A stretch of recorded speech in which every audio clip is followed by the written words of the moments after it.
Nerds, this is Sana Nerd. I'm your host, Sarah Belmont, and with me, as always, is our Mr. Producer, Will Paul. How are you doing tonight, Will? Doing very well, Sarah. How are you doing this Thursday evening? I'm doing fine. It's the last recording of March. I know. This month has like zipped by. It just seems like, Towards yeah, the end there, it got a bit sluggish, but yeah, we're pulling yeah, through. yeah, I mean, technically, it won't be over until next week. yeah, Really. true, So yeah. But it is our last recording for March. Yeah, it is. It is. And that also means it's the last Women's History Month spotlight. yeah. So for this week's Women's History Month spotlight, I was going to share a person who was the first uh, female special effects and makeup artist. And interesting enough, it's a film that probably a lot of people are familiar with. It's the person who actually created the Gill monster from the creature from the Black Lagoon. And the makeup artist is her name is um, Milicent Patrick, and she was credited for first. She started out as a animator at Disney, and then she moved over to Universal Studios. But also, as I noted, she did was the artist who created the famous creature from the Black Lagoon. You can I put a little photo up for folks who are watching us on YouTube. You can see the mold that for that. And interestingly enough, she was not initially credited with the design for that. It was actually a gentleman by the name of Bud Westmore, and the name Westmore is probably very familiar for folks who are used to makeup and effects. The famous Westmore family, who has been in Hollywood for many years. Many people from Star Trek will probably recognize the name Michael Westmore. He was Bud Westmore's nephew, and her credit for the Gill Man from Creature from the Black Lagoon was not added until very recently. But she was definitely given credit for that. But she was also an actress. Done some other very famous movies as well, like It Came from Outer Space. A lot of those B movies and stuff from the 50s and 60s, where she was special effects and makeup artist on those films. But yeah, just wanted to spotlight this. She was also one of the first female animators at Disney Studios as well. So she has quite a bit of history with in the special effects and visual effects and makeup realm. But wanted to profile her as our last profile for Women's History Month. Very nice. Very nice. The other thing you wanted to mention that you also, I believe, tweeted about today was that Netflix will be coming out with a Scooby Doo live action series. Yeah. So Netflix will be creating a Scooby Doo live action Netflix series. It's actually from Greg Berlanti, who, for many folks who are familiar with the Arrowverse, he was the producer for that. The DC run on the CW. But yeah, this is going to be an origin story for the Mystery Incorporated, the gang that everybody knows and loves. But the story is that Shaggy and Daphne meet in a summer camp as teenagers, and of course throughout the course of this 8 episode Netflix series, they of course meet up with the rest of the gang. So obviously Fred, Velma, and of course Scooby. So this series has been greenlit. I think it was announced some time back, but Netflix just confirmed it again this week that it will be going into production. No one's been cast yet, but it's there has been, of course, there were 2 live action Scooby Doo films. I think with Freddie Prinze and some other folks back in the day. And I think James Gunn may have written one of them, if I recall, or maybe I'm thinking about another movie. But yeah, but that the Netflix Scooby Doo series, live action Scooby Doo series, is coming on Netflix in the near future. So the next piece of news to go over to Disney is that Andor released a poster and a trailer. I think I've seen the poster. I think I didn't like look at it too hard, but no, I have not seen the trailer. Okay, well, I know you haven't seen the trailer, but you know, we it's we do have a new trailer that did drop this week. Here's just some scenes with this, just so for Sarah can see it but not hear it, so it won't spoil anything for her. But yeah, the new trailer did drop for the series, getting some great images of like all the principal characters within the rebellion. Of course, the cool sound effects in the background was like the klaxon alarms from the Star Destroyers. We see Luthen, just shots from all throughout the rebellion, and the great special effects. And of course, Ben Mendelsohn also returns as Krennic, which Mhm. and also we see KCSO. So of course, again, just showing the Death Star, of course, is going to be very prominent in this, because as we all know, if you've seen, spoiler alert, if you haven't seen Rogue One, we that does lead up to the story that we do get. Andor is leading up to Rogue One. That's what you're Yeah, trying to say. Yeah. we get it right up to the moment, right before the movie Rogue One, and all the events that happen there. So Yeah. Just like yeah, how Rogue One leads up to the events of the first Star Wars movie. So yeah. But in addition to the trailer, there was a lot of fun. Just to go to some of the real world events with Signal, there were a lot of cool memes that were like going around this week, as far as joke with the people getting added to high level sensitive or classified briefings in the group chats. So a lot of folks are having fun with the memes this week from Star Wars and stuff. So I just wanted to just throw one up there too, just for the hell of it, because it was pretty. They've been some pretty epic ones. Not trying to get political or anything, but just funny things that you just see on the internet. and then the other big thing that came out of Disney was Marvel Studios Andor is they rolled out the call sheet for Avengers Doomsday. Were there any surprises, Will? So yeah, so I think it was several. I don't know if there was any, I would say, surprises. I mean, it was 27, it was like a 5 hour long drop. Like it Stream. was, Yeah. It was yeah, a stream, and stream every 12 minutes they every, released another yeah, trailer. yeah. So it's like 275 million views of this stream. That could have been in an email, but or press release. But obviously, the film has started going into production.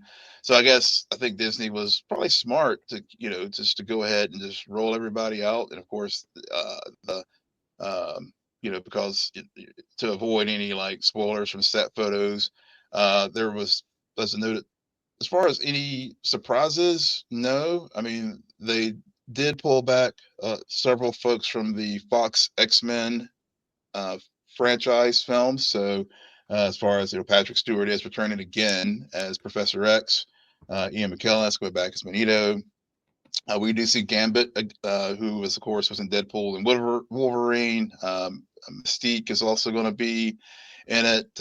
James Marsden is going to return as Cyclops. So, we do finally get the introduction of the X-Men into, again. Well, we got them with Deadpool and Wolverine, but we're getting deeper, more X-Men showing up in the MCU. So yeah, so I guess something's got. I can't see them going forward with these characters. Really, also Beast. We saw him at the end of the Marvels, and of course, Kelsey Grammer is also back as Beast. But we finally do get Simu Liu back, as far as you know, So if yeah, there weren't any yeah, surprises, yeah. do you really think that this is it? No, because Right.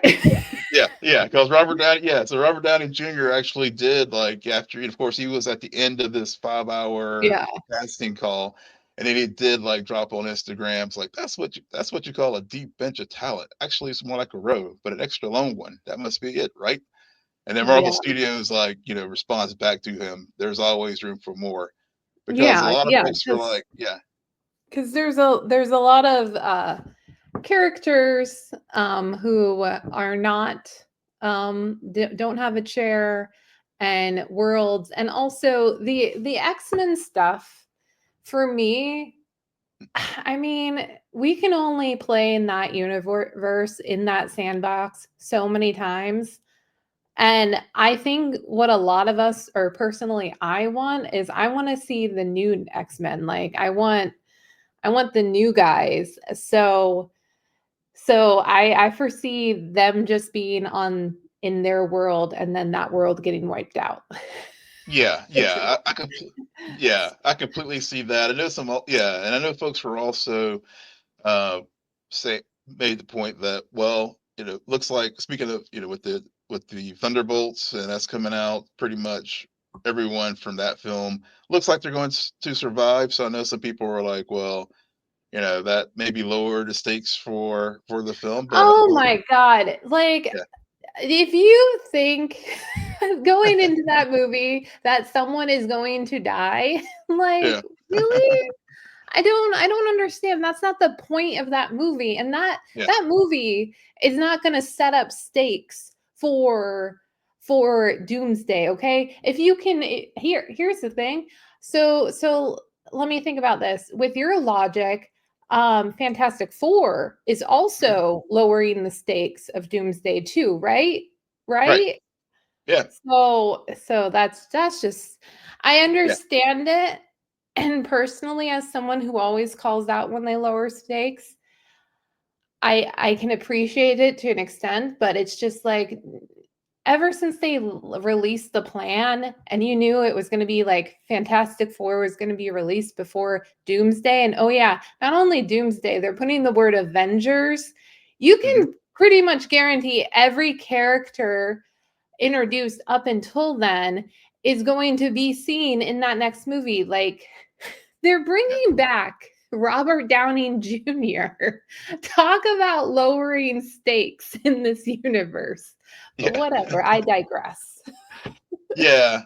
Yeah, I heard that, I was just like, "Yeah, okay." But, I think another thing too is, like, people are like, "Well, what about Tom Holland?" And, I think that was more the discussions, like, who wasn't, like, listed, Right. in the, rollout In the yesterday. like, you have the OGs. So Mhm. you have your Chris Evans wasn't there, which we didn't expect, but No. also, like, and the whole thing, like, the last time we saw him, he was technically in a MCU movie, but he Yeah. was not playing Captain America. Nope. So you have that Tom Holland, to your point. You also have talk about a character we're going to talk about in just a few minutes. You have Miss Marvel. Mhm. You have the Marvels. Like, Yeah, yeah, no Brie Larson, yeah, no Benedict Cumberbatch. I yeah, mean, as far as, and because yeah. yeah, so we do have some OG folks, like, obviously Thor, Chris Hemsworth is back, and But Tom Hiddleston, but yeah, at the same time, I always saw, like, because Secret Wars is coming after Doomsday. yeah, So to me, Doomsday is like just the pregame, yeah, because with the Russo brothers being on board with Secret Wars, like, I think that's really where we're gonna get, like like Doomsday's the appetizer, and then the Secret Wars will be the main steak, like mhm, main meal. I can't yep, talk tonight. I have no idea what's going on with me. But I just everyone just needs to calm down, yep, and all we got were a bunch of chairs and our DJ, yeah, okay? yep, bunch of chairs, RDJ, else, yeah, I mean, shout out to the hardcore true believers who sat through the full 5 hours. I mean, I did see a little bit of it when I saw when it first started dropping yesterday, but I was like, "There's no way I'm going to keep up with all this. I got to work. Right. But And yeah, I think yeah, that I did not watch any of it, but I do not I really think that this was a smart move by Feige, and yeah, here's why. It's because it brought back a little bit of the magic pre-COVID, yeah. because there was excitement, there was anticipation, and there Hmm. was this magic that Feige led in how he announced these projects.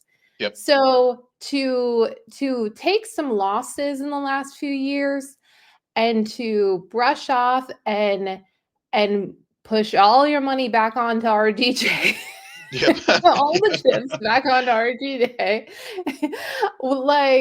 like to open it up like this and to get that anticipation, and you already mentioned the number of views, like I think it served its purpose, Yeah. and I can appreciate the at least the little bit of excitement that is starting, despite some of the negativity that's also a result of a cast being announced.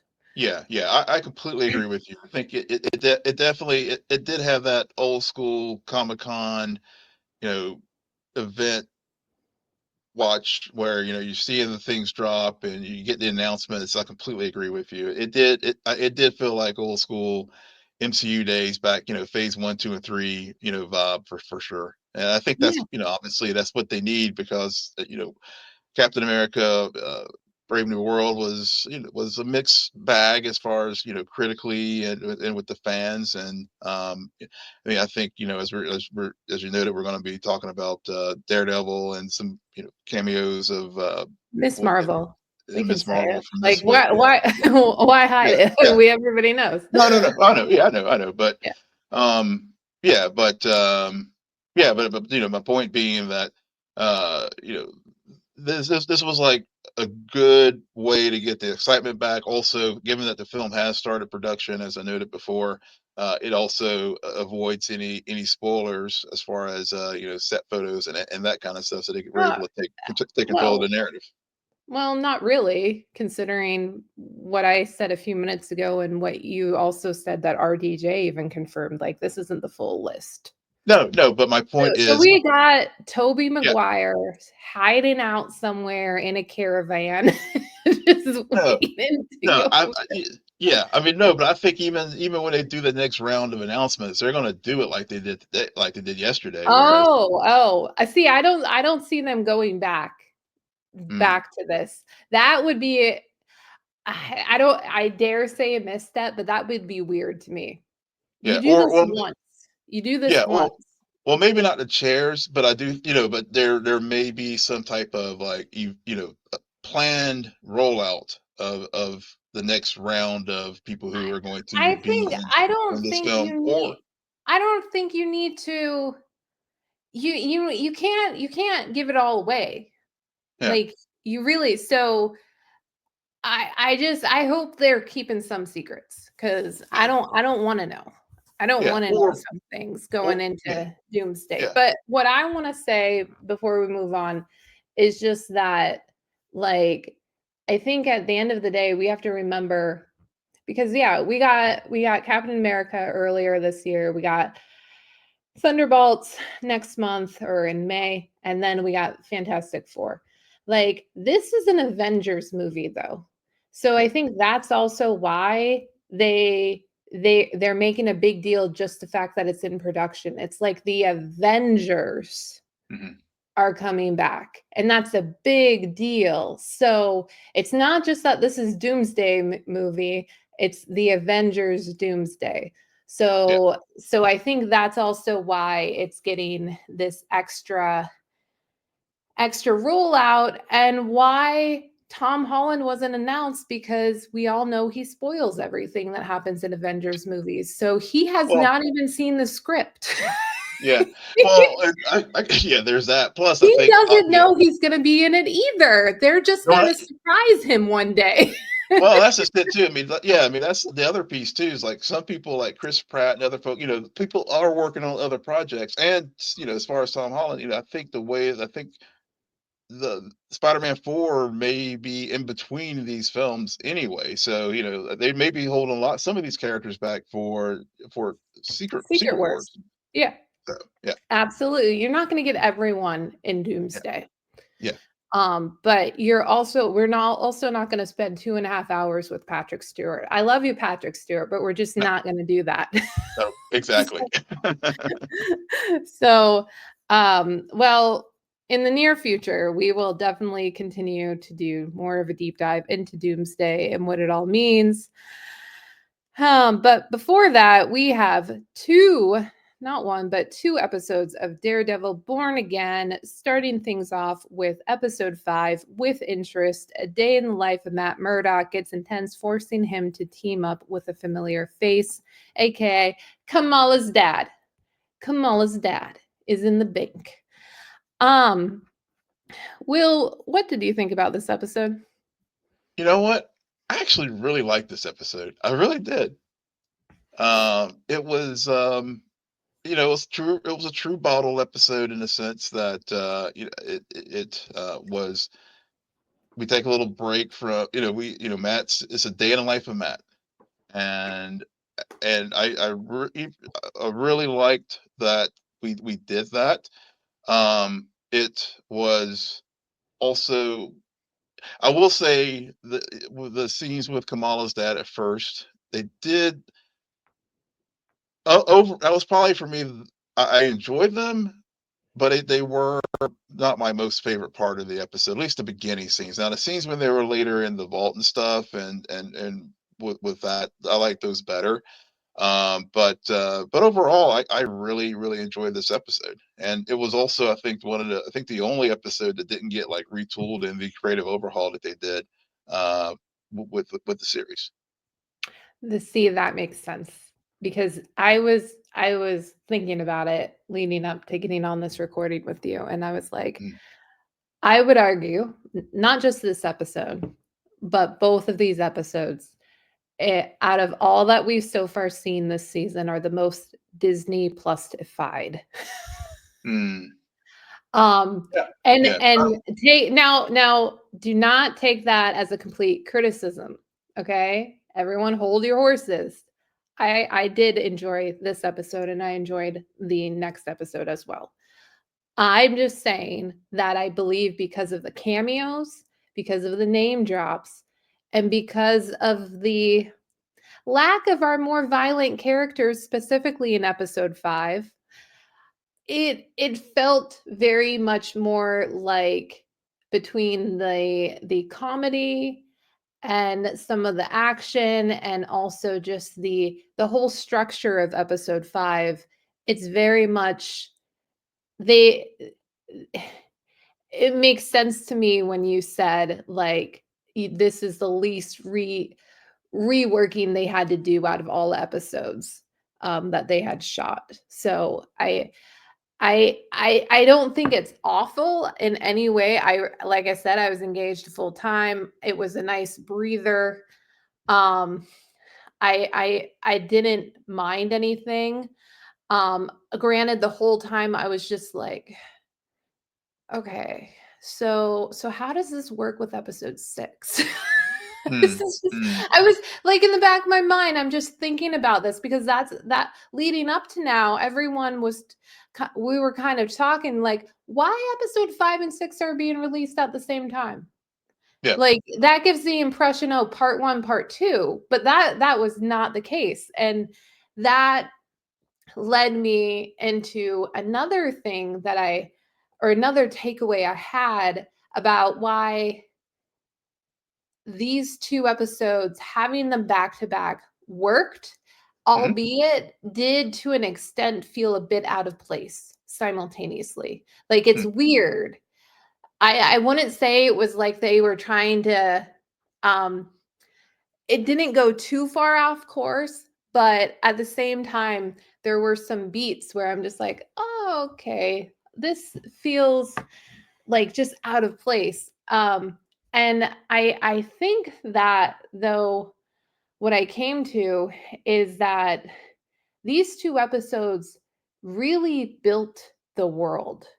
Hmm.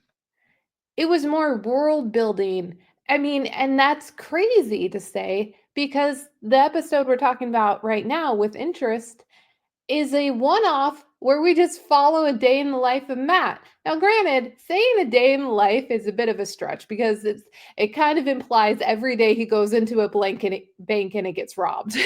Yeah. Okay.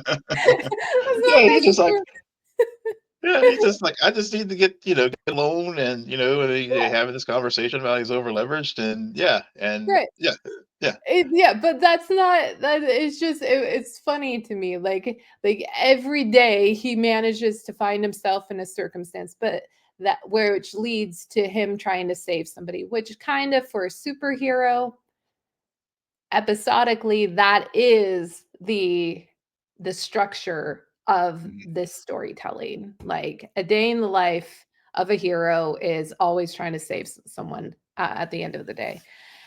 And um but I think that they did the smart thing and tie it into Fisk and mhm, what we saw Vanessa do. And you get that reveal because and I like how they kind of withheld that because if you were getting a little bored, like we're spending too much time here, it's like, okay, who's the boss? Who's the boss? yeah, Who's the boss? mhm, mhm, And it was and it's also nice that it wasn't like it was Vanessa. No, it was one of the lower level mob bosses. yeah, But there were implications. So I can appreciate that. We also met more of the police force who we later see in the next episode. We and also one of the characters this was kind of a stretch. One of the other people who just so happened to be in the bank in that day also works for the sanitation department. And the yeah, next episode, they discover that somebody's been painting using blood to paint murals. So, yep, political yeah, murals. yeah, But yeah, still, despite all that, I do feel like together these two episodes built a world, and there's no way in hell they could have released episode 5 and yeah. let us go 1 week without episode 6. Yes, that was my other big takeaway from the two. I completely agree with you that these episodes, in a way, even though five is in a sense of like in the streaming serialized world that we're in now, where every story seems to be serial storytelling. This was all it did throw back to the old days of like the bottle episode, but this one really did in some respects. But you're right, they did complement one another because I had the exact same thought Tuesday night after I watched the episode. I was like, yeah, they made the right call airing these two back to back because it would have been hard for to all the points that with all the Yeah. various tie-ins. You're right. I mean, it was nice that they did have them back to back. And another thing too, I thought that with Matt in particular, when he did, uh, in some respects, for me, the decision for him to like go back to being, to just really go back to being Daredevil, or embracing the the mask, so to speak, was this episode, was episode 5, because while it was cool it was cool in two respects. One, we got to see Matt just like as just plain clothes Matt, not worried, trying to do do the superhero thing without it's like without the mask, without the costume, without the armor. And he's and he throughout the episode he was doing things like like I said, I got to use the bathroom, so it can start to separate the people apart. And then of course we see the fight in the stairwell, and then later in front of the vault. So he was doing, so he was really, we've been leading up to this point all throughout the series, as far as him, trying to let the police handle this, and let the system handle things. I don't need to be a vigilante. But then when push came to shove, he he did go back to being, the vigilante. And then whenever he's like hunting down the Devlin, the lead, he takes the ski mask so he can protect his identity, and does take matters into his own hands. So, which, I know you said it was very Disney Plusified, but I mean, the bone crush whenever he broke the dude's leg was pretty. That was Oh yeah. pretty. Yeah, Yeah. that That was leaning into the violence that people were expecting. yeah, But yeah, yeah, I said, I believe my yeah, statement was it's the most, hmm like, out of yeah, all of the episodes. Like, I'm not yeah, saying that it yeah, doesn't yeah, have its moments that bleed true to the show that we've been watching. yeah. Um, I don't hmm, I don't know if I can 100% agree with what you just said. I because and I kind of just lost my my thought process there for a moment. But I found it interesting that in this episode,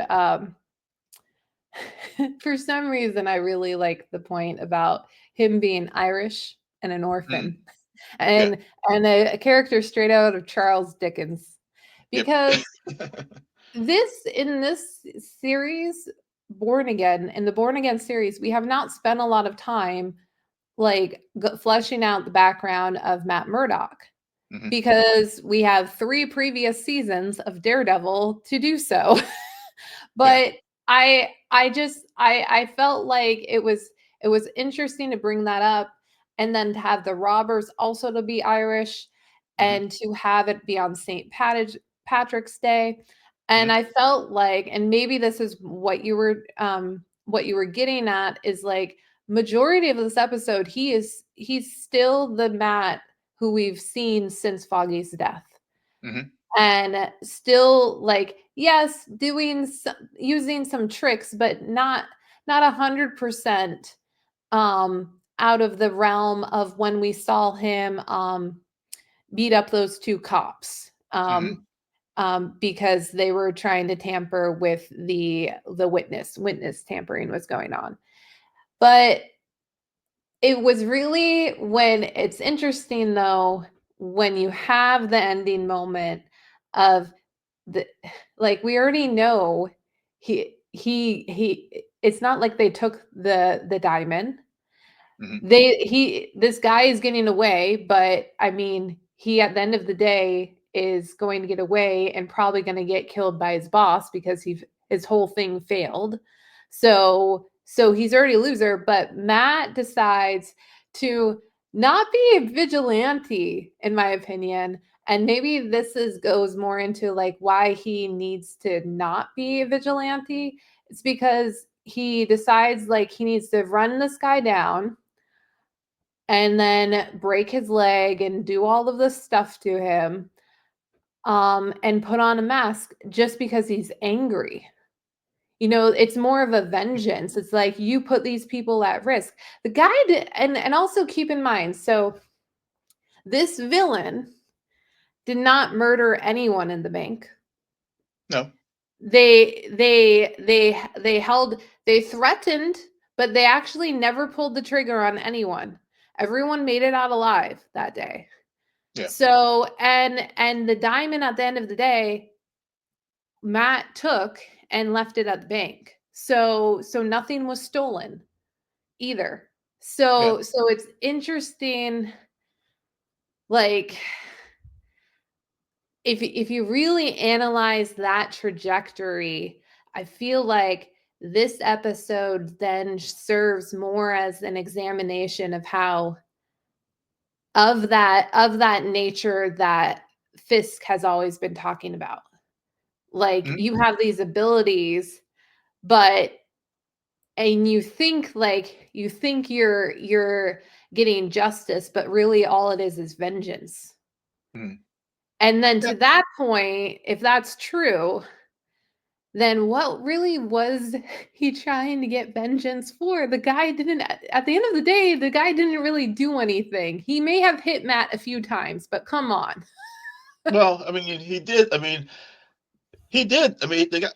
It's a bit much to say he didn't do anything. I mean, he did rob. He did Right. attempt to rob a bank. So I mean, Attempt to so rob the bank. Attempted. yeah, yeah. Well, a crime was committed. I mean, Matt Yes. Call even said, so sometimes it doesn't have to be like the muse level of violence that a superhero has to take out. I mean, it can be, and I guess for me, it's just more. For me, it just episode 5, like when Matt does finally decide to don the costume to take down Muse in episode 6, I feel like the glide path, what to your point, when we saw whenever he beat up the cops earlier in the season, and that he was really trying to, like, he felt something, felt terrible about it or whatever. He felt, he's like, no, I'm trying to break away from this world Mhm. of taking things into my own hands. And even, so like at the end of this episode, when he does stop Devlin, I mean, it Mhm. feels like the it's, it is like, when when you compare it with Fisk, and we've seen those we've seen them both, like, dip their toes back into their true natures in different ways. And so this Right. one was like this was like the Matt's like at that line now where, all it was just, then once with the events in episode 6 just completely takes him over the line, and he just like, okay, he's suiting up, and he's gonna Right. go back to do his thing. So that's Right. where I was really really where I was thinking how episode 5 sort of sets up that moment more so in episode 6 with him Yeah, suiting yeah, up. I know what you're saying. I Yeah, don't agree with it, but yeah, yeah, I understand, how you got there. I feel like all 5 episodes are the glide path. I yeah, and arguably, this is just me, I don't even think you necessarily need episode 5. Because the real motivation in episode 6, excessive force, for him is Angela, right? I said her name, yeah, Angela. And he only knows about Angela because of Hector. yeah, So to an extent, like his real motivation always started the moment Hector died. And he did the right thing. He got justice. He was the lawyer, and yet someone still managed to take out this innocent person. And now his niece is in danger because his niece is has that instinct too, to there's something going on. My uncle knew about it. I can't trust the cops, so I have to go and figure this out on my own. Now, was that the smartest thing for the girl to do? And I don't know about you. I didn't see her wearing an amulet, she so wasn't. I don't know Yeah. what her plan was. Yeah, no, she was not wearing it. Yeah, I was like looking very carefully throughout, because Yeah. I was like, okay, yeah, when is she? Yeah, when is she And gonna, the like, suit up? Or like, but maybe this is how she, like, ends up taking up the mantle of the White Tiger. She's gonna need the amulet to heal her, have this healing powers or properties after, given that right, Muse drew out the blood from her. right. Um, the other thing that kind of stuck out to me, or that rhythmically just didn't kind of like hit a nerve with me, was the Cherry scene. And Mm, that's just because the moment Cherry walks in, I'm like, "Oh my god, Cherry, I forgot you were on the show. I feel like I yeah, haven't seen you in 2 hours." yeah, Then for him to drop the news about Muse and to say, I don't want you going back there. I was just like, see, a few episodes ago, this scene would have been perfect.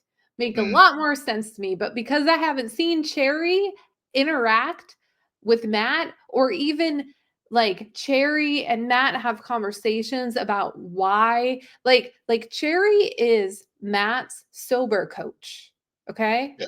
Mhm. But we haven't seen him talk to the coach in a while. And so for him to come out and the fact that he delivers the news, I'm like, man, you're doing a bad job at your you're doing a bad job here.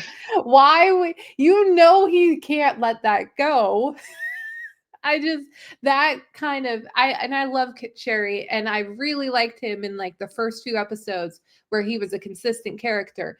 But Yeah. to use him like this, I was just like, okay, what are we doing here? I get Yeah. it, but I'm like, it's been too long, guys. Yeah, yeah. I mean, yeah. I agree with you that it did seem like, oh, it's Jerry again. Yeah. I completely agree with what you just said there. It was a bit out of place, or just didn't seem to it didn't flow as far as with the edits and stuff. Maybe, yeah, It just it they are building, like every time I think about this show and what it's done so far, the sound of a tea kettle comes to mm, my mind. mm, And I don't know what it is about the escalation, the the trying not to let your anger or your bad side get the best of you, like this simmering boil occurs. mm, And but to have a scene like that, it kind of detracted from motivation, because it's just like if that was the character's purpose, a he would have never told Matt that. There was no reason. Like yeah, he brushes it. I like how they say, "Oh, you're gonna hear about this anyway, so I'd rather it come from me." Uh, yeah, Based on everything that we're hearing, actually, no. Like, no, that they're not. So I don't understand why you feel obligated to tell him. And then you immediately follow it up with, you got to let the cops handle this. Like mm, 1 + 1 isn't equaling 2 here. So that, but all that aside, I really enjoyed this episode because yeah, of the parallelism really came to a head for me and hmm, worked so well between Fisk and Matt. I mean, between the opening conversations with Amanda, who's writing a book about vigilantism, specifically about why we revere the mask, and wants to interview Castle. Matt's yeah, never going to let that happen because of a little thing called Frank Castle and Karen. Okay. He lost one girlfriend to him. He's not going to lose the second one. I'm just saying. I had to. I had to. I know you had to. I know you had Yeah, to.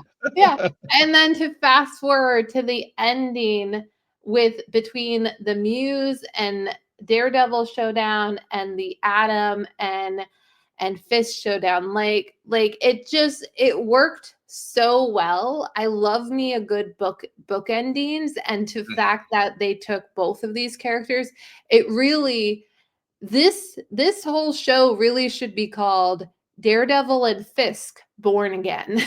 Yeah, yeah, Because I mean, other than episode 5, I feel as though Fisk gets equal screen time for a reason, and this show is like equally his. yeah, yeah. I mean, the ending would definitely, to your point about it being a you know, tea kettle that just simmering to a bowl, to a whistle.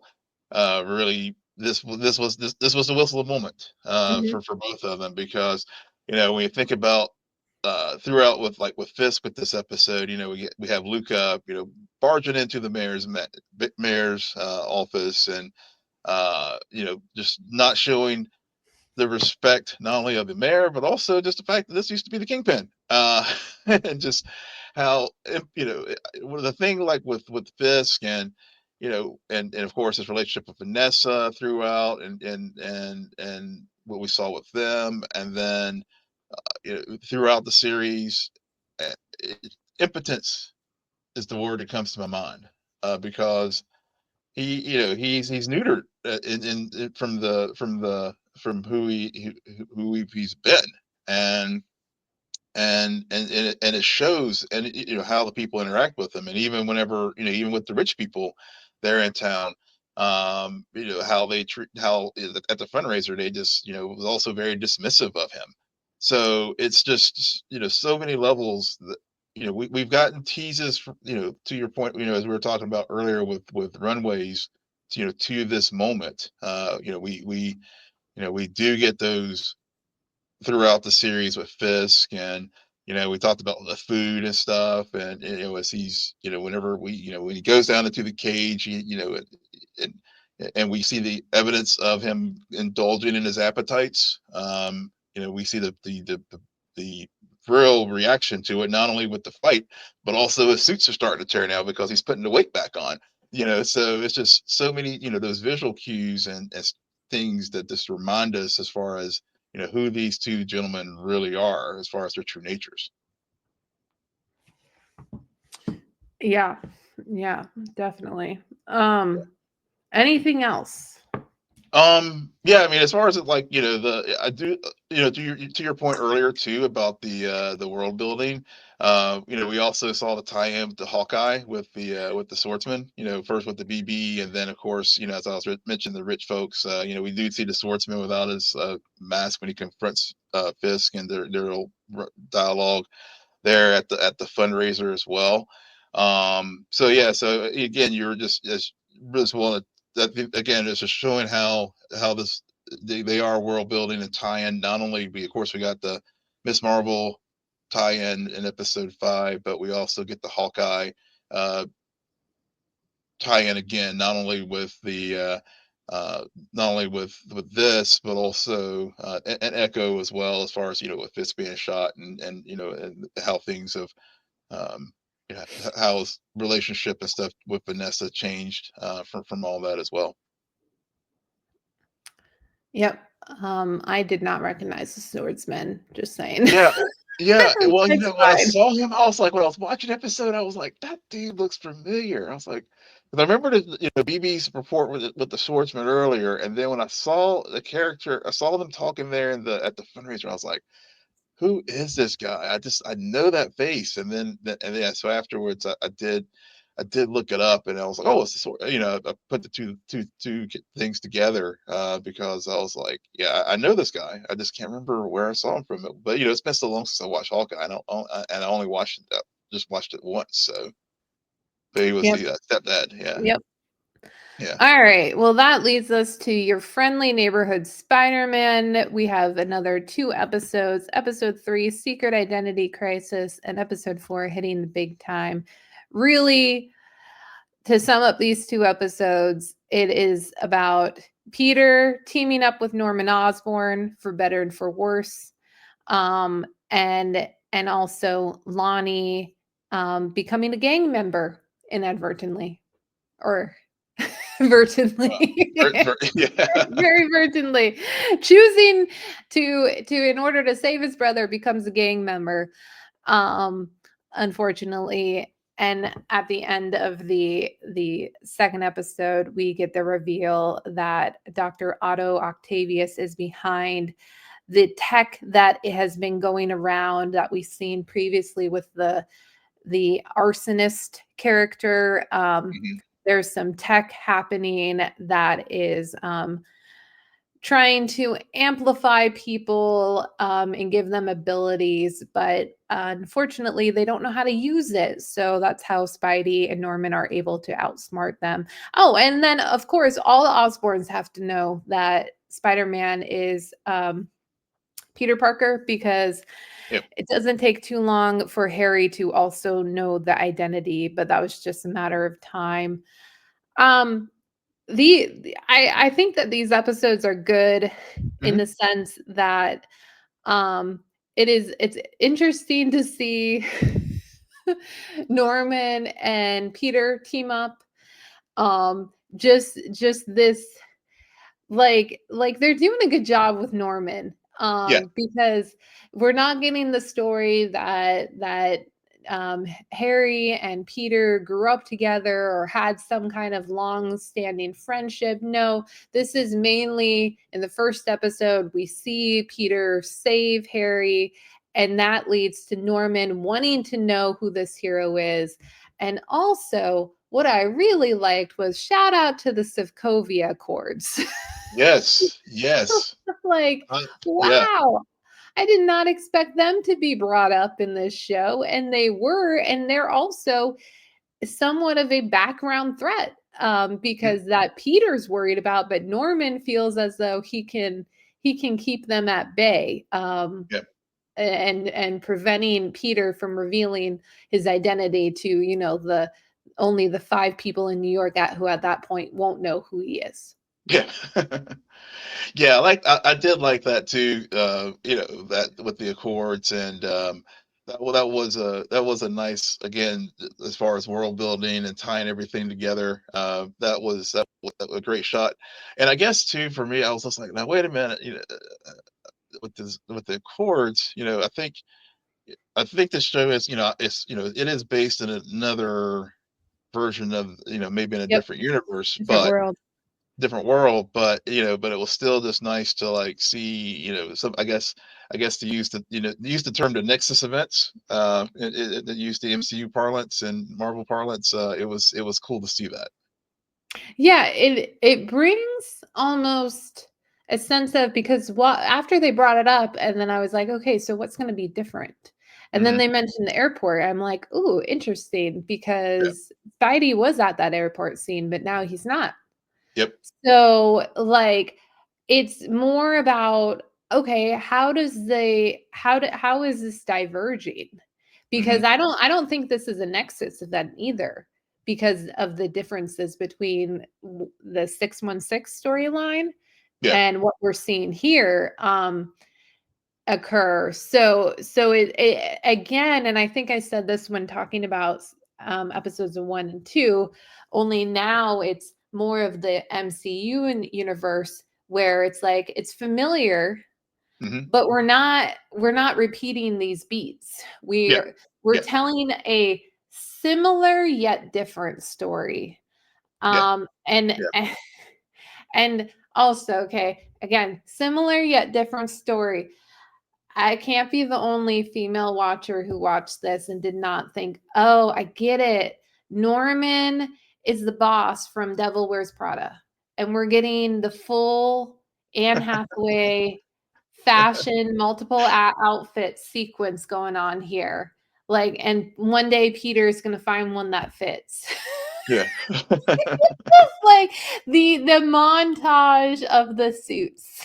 I was Yeah. like immediately went to Devil's Wear Prada. Devil's Wear Prada. Okay. Yeah, yeah, that's a good yeah, that I did not put that connection together, but I could but I totally see it. I would not have expected you to. Okay. Yeah. It's a deep cut. It's a deep cut. That's a deep cut, but I love I it I always appreciate whenever you pull those deep cuts. It also, between this episode, and maybe that's just because we have recently talked about Invincible, Mhm, but even Invincible, we saw the suit creator and work on Oliver's suit, and Oliver mhm. go through not more of a suit like phase, but also more of a name convention. What Yeah. what should people call him? But it's a very similar thing, and they ultimately do end up on, and it's also interesting because our Tom Holland Spider-Man, Mhm. he is gifted his suit from Stark. Yeah, I was thinking the parallels there. I Yeah. was thinking, because I was like, okay, in this universe, Norman's the one who is the benefactor for Peter. But to your point, I mean, so yeah, the some of the beats are familiar from the MCU because it was also uh, you know Tony recognizing Peter's genius and the covers. They kind of take whenever May and Tony Yeah, had we the talked about that conversation. last week. Yeah. Yeah, with the internship, and now Mhm. we actually, we see it in this universe. Peter is there, and this is how Norman figured. The purpose of it is to figure out who is Spider-Man. So, I did like the way that they, took it in this direction in this show. To your point, to not to repeat things that we've already seen in the MCU proper. Right. And again, also, we've barely seen Harry. We've Hmm. barely seen Harry. This is more about a dynamic between Norman and Peter right now, and Yeah, also Peter and Lonnie, yeah. which Lonnie again is also a very interesting character because he's new for all I'm from what I'm aware of. And So so they yeah, could go anywhere. And if you spoil this for me, Will, I won't spoil it. I won't spoil it. don't spoil it for me. Yeah. I want to be surprised, okay? Okay. And then you can Yeah. say, yeah, yeah. So, Yeah. so, like I said, asterisks. I Hmm. do not know what's going to come about of this Lonnie character, and that is thrilling for me as someone who really loves the Spider-Man universe. Okay, okay, we're Okay. gonna keep it that way, but Let's I'm keep it that really way. Yeah. liking So it. yeah. So folks, telling you now, don't spoil it for Sarah. So if you hear this, if you don't put it on our socials, don't put it on our YouTube, don't put it in the comments on our Spotify. Just let it ride and let Sarah discover the who what will happen. Learn about Lonnie and his Okay. path and Lonnie's path. So I yeah, think you're but a bit harsh on them, but yes. no, I'm fine. It's yeah. I don't. I'm trying to save you, my friend. I'm trying to Okay. let you enjoy all 10 episodes as as it comes to you.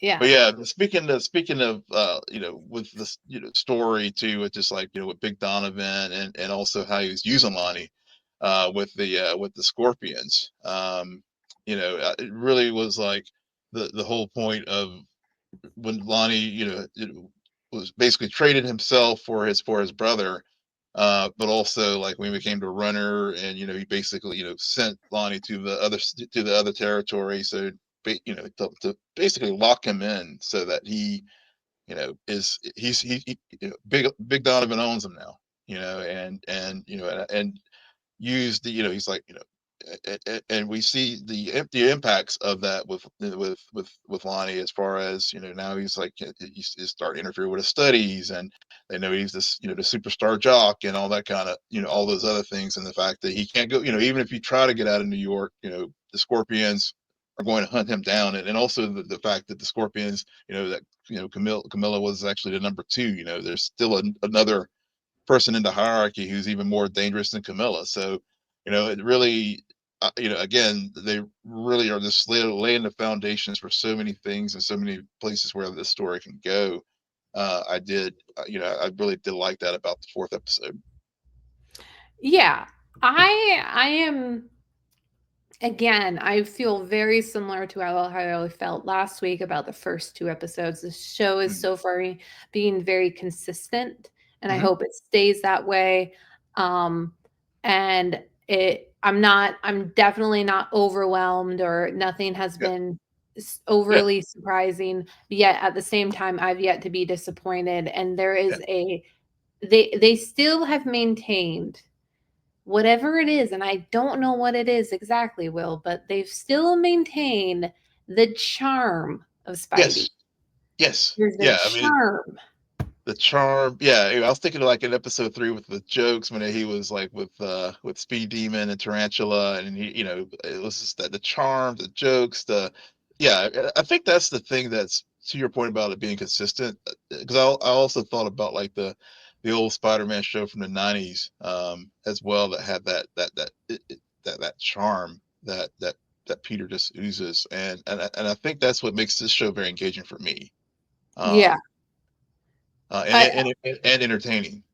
yeah. Yeah, Engaging, entertaining, and just I mean, we said it before, but just the overall like, what are you gonna do different? Because yeah, Ben's already dead. yeah, yeah, Okay. exactly. Talk about a Nexus event.